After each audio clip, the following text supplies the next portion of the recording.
फिर चलाते हैं, फिर उसका संहार करते हैं। दुनिया बनाना, चलाना, संहार करना। अच्छा, भगवान सृष्टि का संहार कब करते हैं, पालन कब करते हैं और उत्पन्न कब करते हैं? आप बताओ, भगवान संहार कब करते हैं? भैया बताएंगे। बताओ, संसार का संहार कब करते हैं भगवान? हैं? कब? हैं? पाप बढ़ जाता है तब। ठीक है, आप बताओ भैया, भगवान संसार का पालन कब करते हैं? चलो सुनो, भगवान का ये तीनों काम एक साथ चलता रहता है। सृष्टि उत्पन्न करना, पालन करना, संहार करना। देखो, अभी भी आपके शरीर में कुछ नए सेल बन रहे हैं, पुराने समाप्त हो रहे हैं। अभी आपके शरीर में खाया हुआ भोजन पच रहा होगा। आप भले बैठे हैं पर आपके शरीर का सिस्टम चल रहा है। बोलो हाँ। इस बात को कहे 5 सेकंड हो गए ना, मेरी इस बात को कहे, अब 6 हो गए, 7 हो गए, बढ़ रहा ना। मतलब आपके जीवन के 6, 7, 10 सेकंड खत्म हो गए। ये संहार चला, हर सेकंड संहार है और हर सेकंड आपको नया जीवन मिल रहा है, पालन है। बोलो हाँ। हर सेकंड ईश्वर सृष्टि उत्पन्न कर रहे हैं। इतनी देर में कोई चींटी ने, चिड़िया ने, बिल्ली ने, कुत्ता ने, इंसान ने कहीं ना कहीं बच्चा पैदा हो गया होगा इतनी देर में।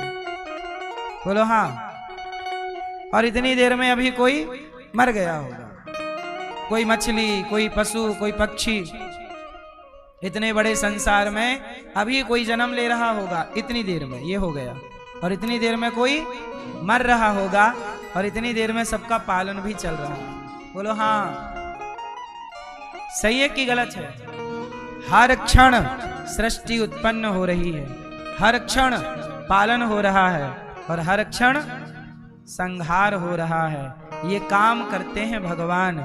24 घंटे का काम है भगवान का। 3 काम है, इसलिए भगवान के रूप भी 3 है। देखो, हमारी मैया भी 3 आई एक साथ। भगवान के रूप भी 3, काम भी 3 और मैया भी 3।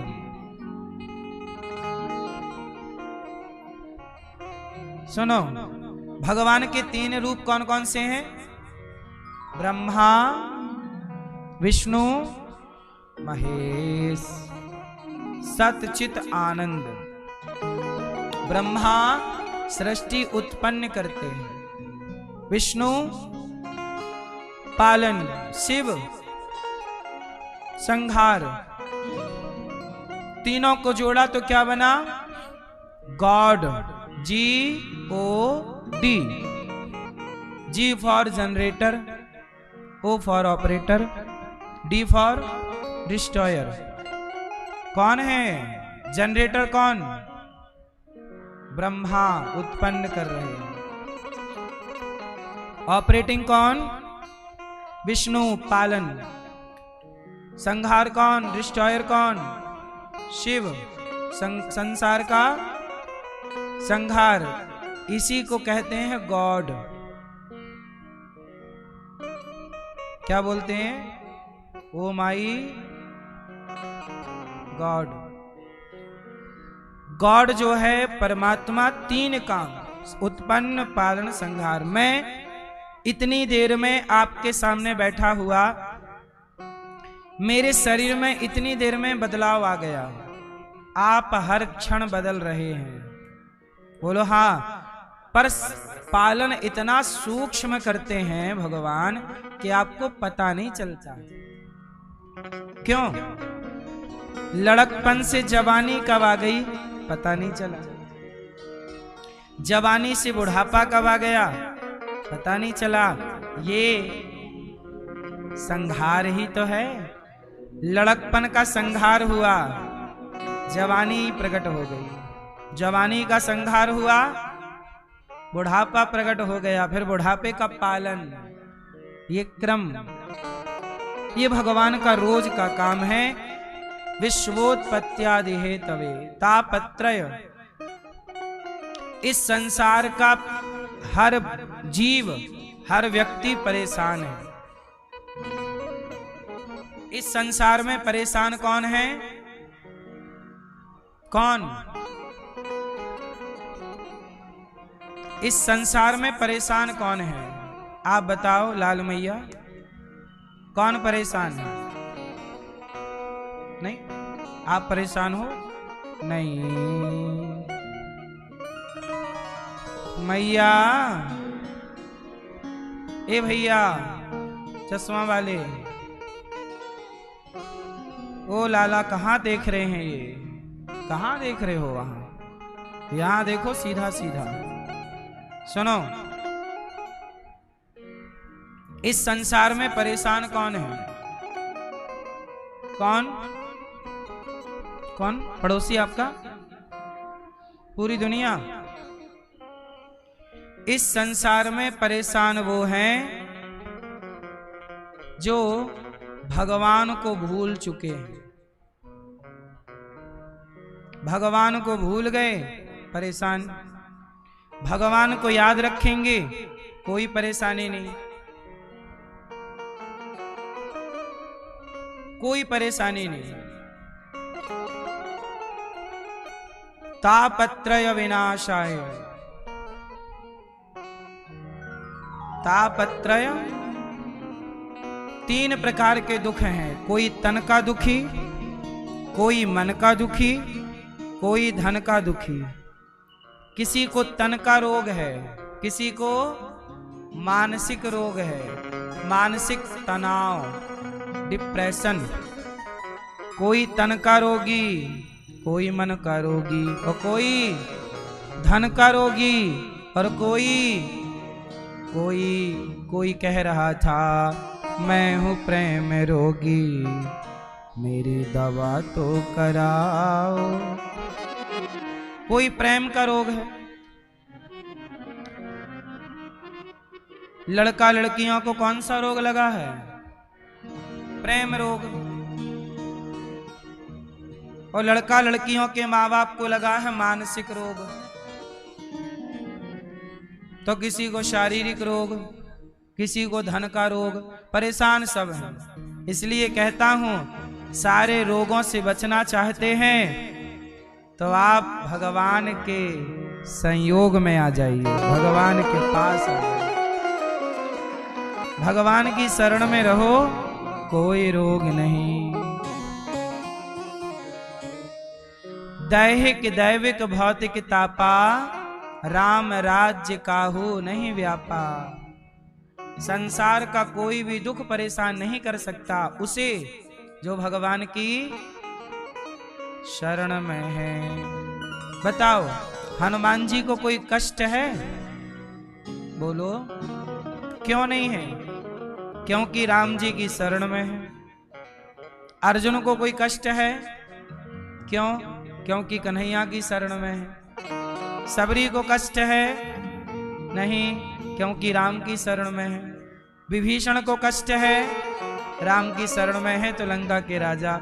जो भगवान की शरण में है उन्हें आनंद ही आनंद है, और बाकी संसार में सब परेशान है। तो सुखी होना है, हाँ मिलता है सच्चा सुख केवल भगवान तुम्हारे चरणों में। केवल भगवान के चरणों। आओ, यहां वहां से मन हटाओ और भगवान के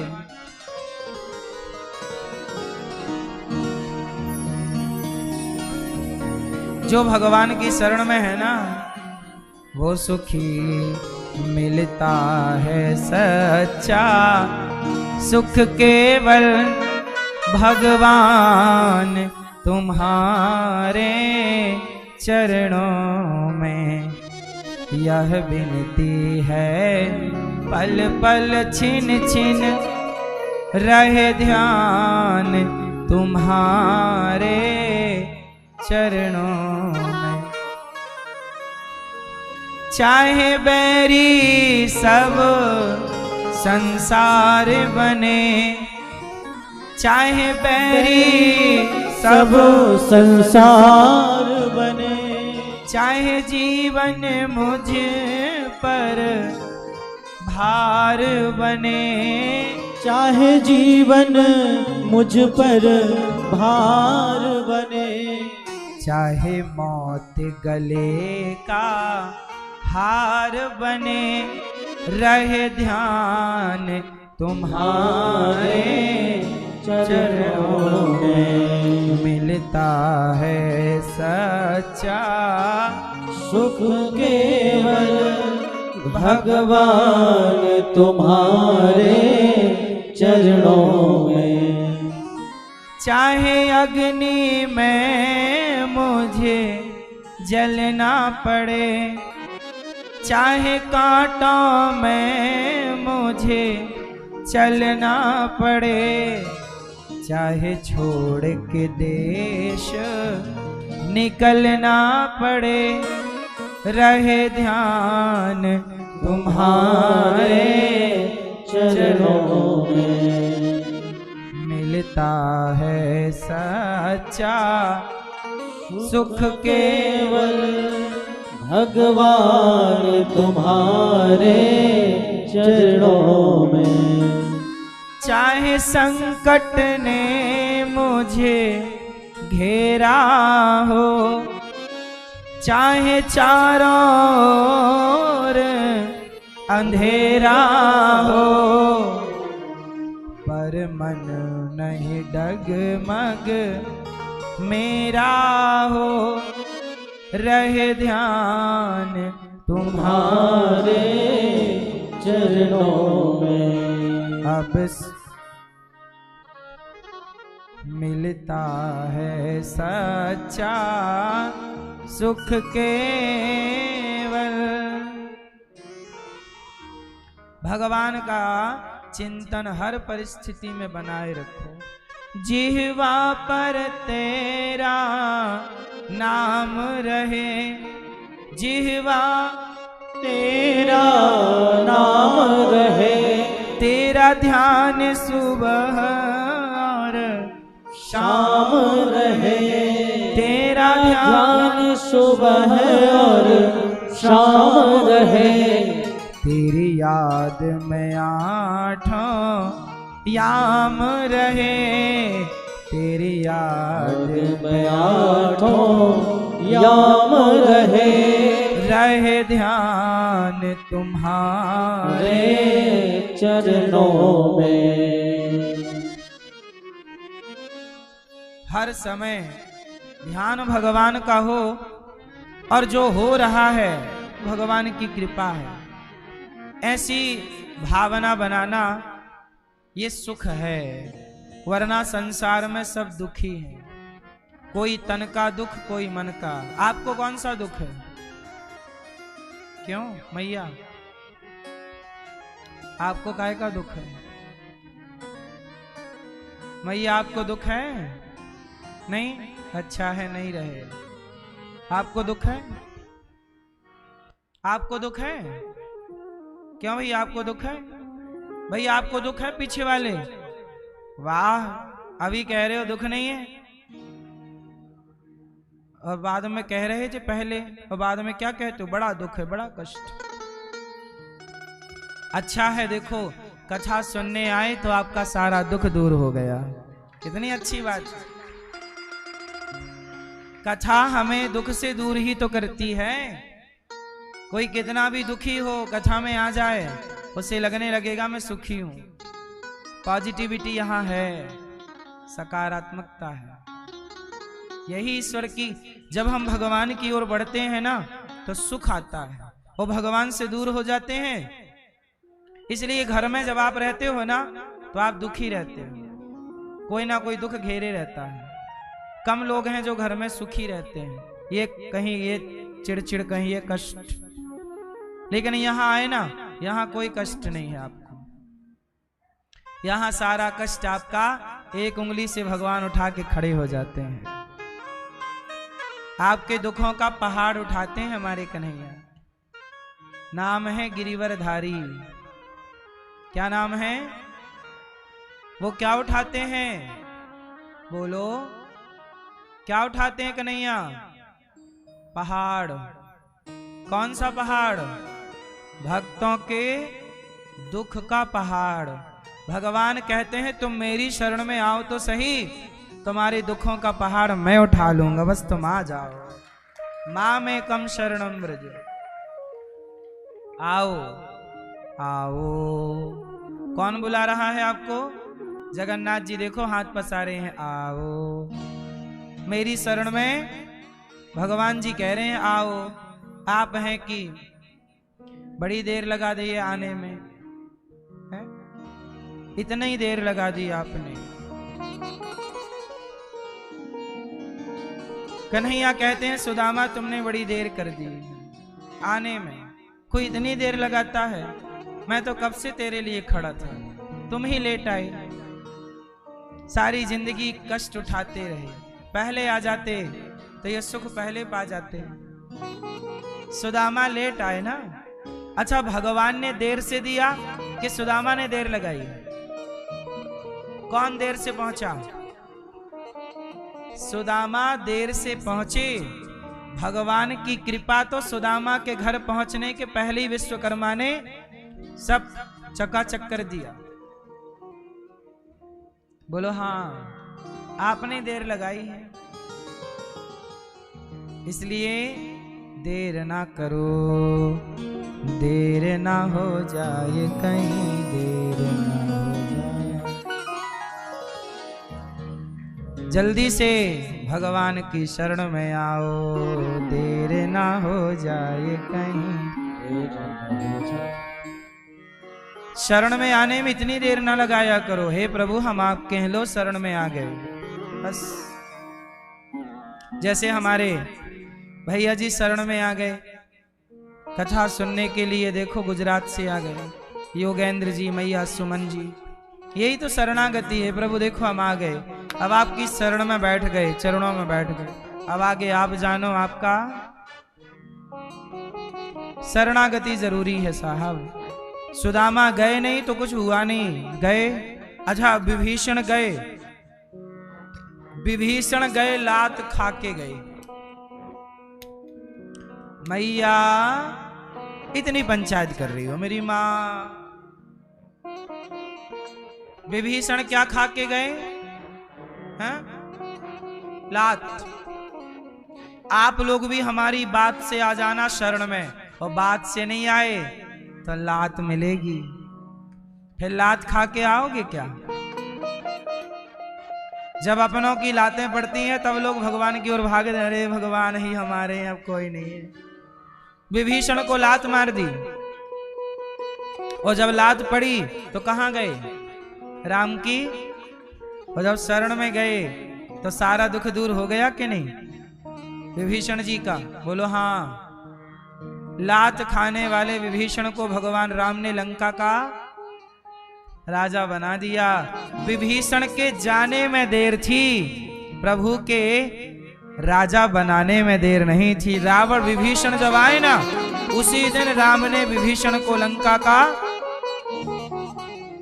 जो संपत्ति से विराव नहीं दीन दिए दसमात, सोई संपत्ति विभीषण नहीं सकुच दीन ही रघुनाथ। राम जी ने समुद्र का जल लिया और विभीषण का राज्य तिलक कर दिया। जाओ विभीषण तुम राजा। अभी रावण मरा नहीं है, और विभीषण को राम जी ने हाँ कह लंकेश। राम जी ने विभीषण को क्या बोला? लंकेश।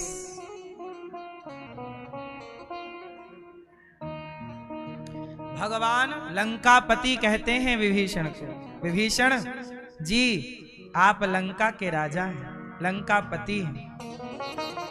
देखो कुछ लोग होते हैं जल्दी चले जाते हैं शरण में, कुछ लोग लात वात खाने का इंतजार करते रहते हैं कि पहले बेटा बेटी पोता पोती सब लतियाएं फिर जाएं।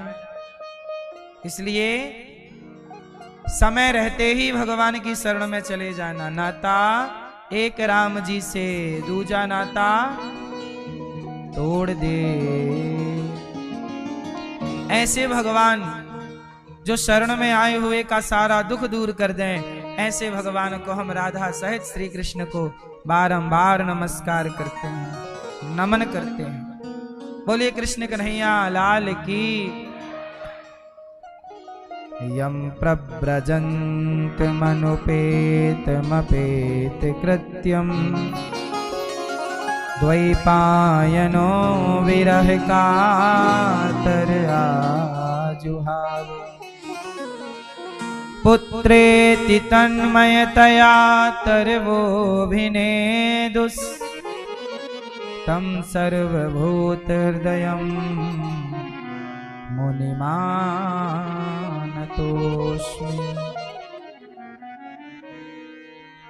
श्री सुखदेव भगवान,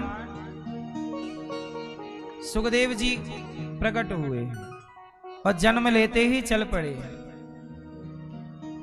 पिताजी बोले बेटा ब्याह कर लो, बड़े हो जाओ, शादी ब्याह कर लो, संसार बसाओ, फिर जाओ भगवान की शरण में।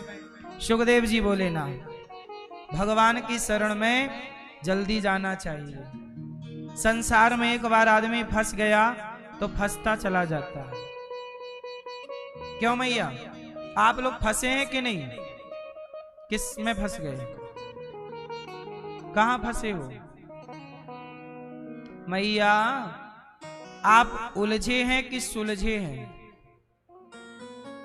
मैया क्या बोलती तू? आप उलझे हैं कि सुलझे हैं?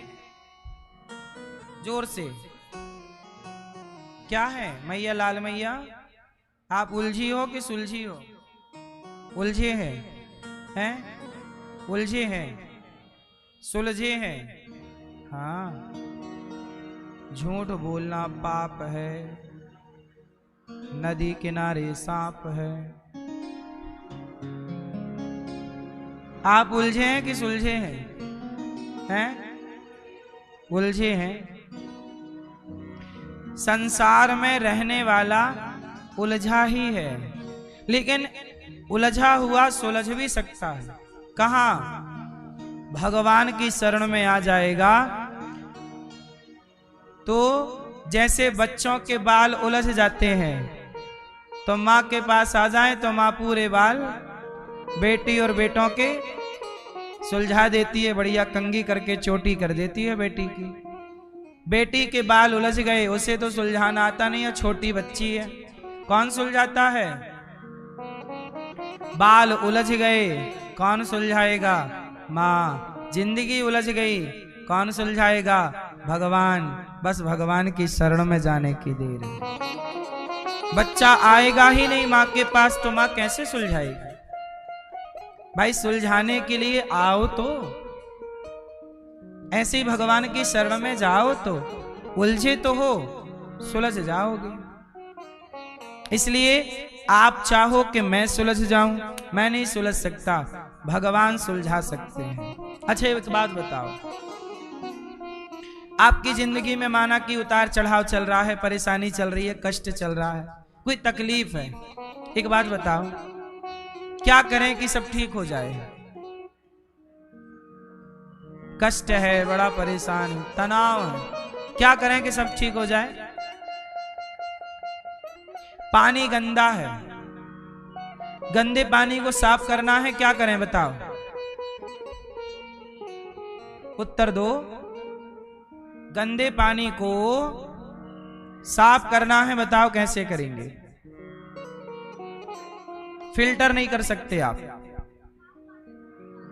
ना साफ पानी डाल सकते, अब बताओ कैसे साफ करोगे? हैं? फिटकरी भी नहीं डाल सकते आप। वो गंदे पानी को साफ करना है, बताओ क्या करें? फिटकरी नहीं डाल सकते, फिल्टर नहीं कर सकते, छान नहीं सकते, कुछ भी नहीं कर सकते। साफ करना है, बताओ क्या करेंगे? आप बताओ।